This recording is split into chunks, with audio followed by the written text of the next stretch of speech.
नमस्कार, आप देख रहे हैं न्यूज इंडिया 56। आपके साथ में हूं वैशाली। आइए रुक करते हैं आज की खबरों की ओर। मध्य प्रदेश में मुद्दों से भटककर चुनाव लड़ने की कोशिश करेगी कांग्रेस के सीनियर लीडर पवन खेड़ा और सुप्रिया श्रीनेत मंगलवार को भोपाल आए। पीसीसी में उन्होंने कहा कि मध्य प्रदेश में हमने जो वादे किए वो लोगों के मन की बात है।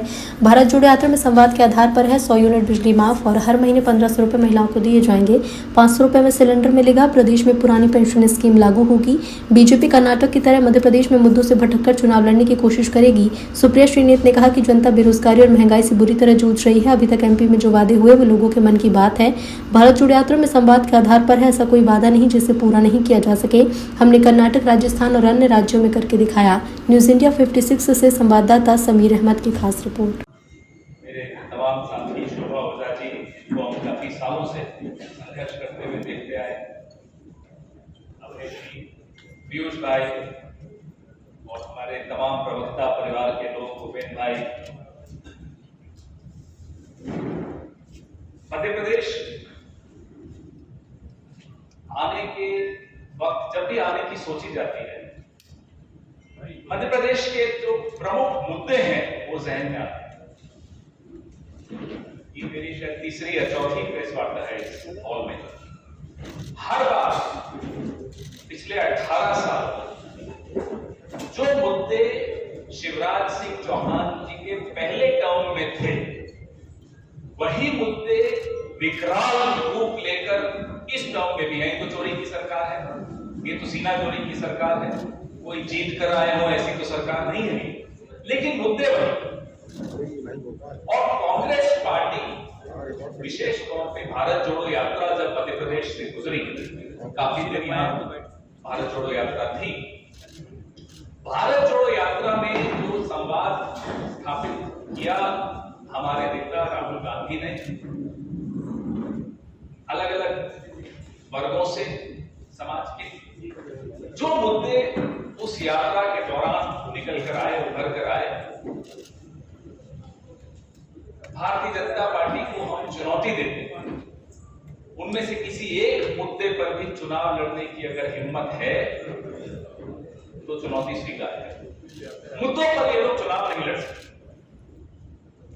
कर्नाटक का चुनाव मुद्दों पर हुआ, भारी शिकस्त हुई। आप जैसे कुछ साथियों ने पूछा कि कर्नाटक आप जीत गए, भारी बहुमत से जीत गए, क्या अभी ईवीएम से शिकायत है? मैंने कहा बहुत बड़ी शिकायत है ईवीएम से। भारतीय जनता पार्टी को 65 सीटें भी कैसे मिल गई कर्नाटक?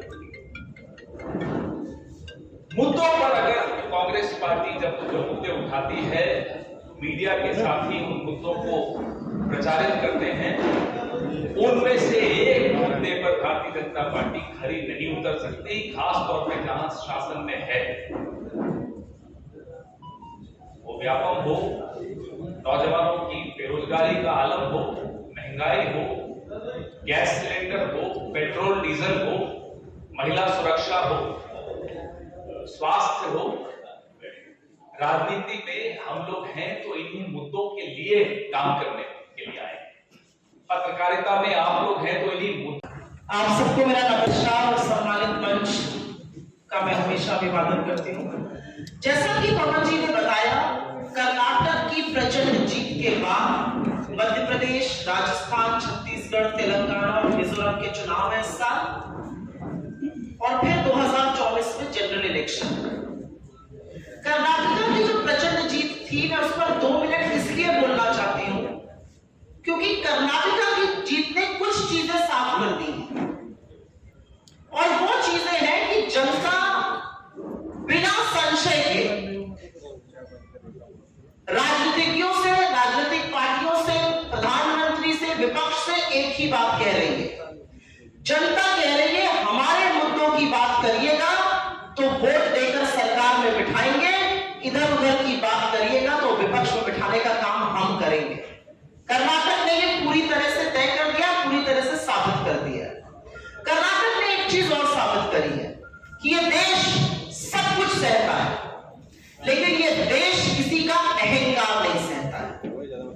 और वो अहंकार अगर सत्तारूढ़ दल, वो अहंकार अगर प्रधानमंत्री करने लगे तो कतई नहीं सहता है। कर्नाटक ने साफ तौर से एक संदेश दिया है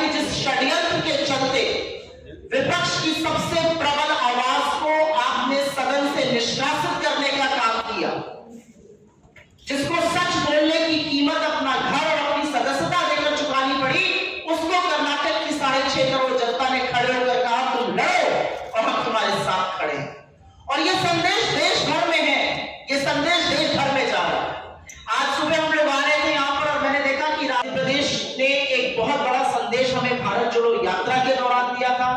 बहुत ऊर्जा दिखी लोगों में, परिवर्तन को देखकर एक ललक दिखी और उसी के बेसिस पर हम पूरी तरह से आशान्वित है।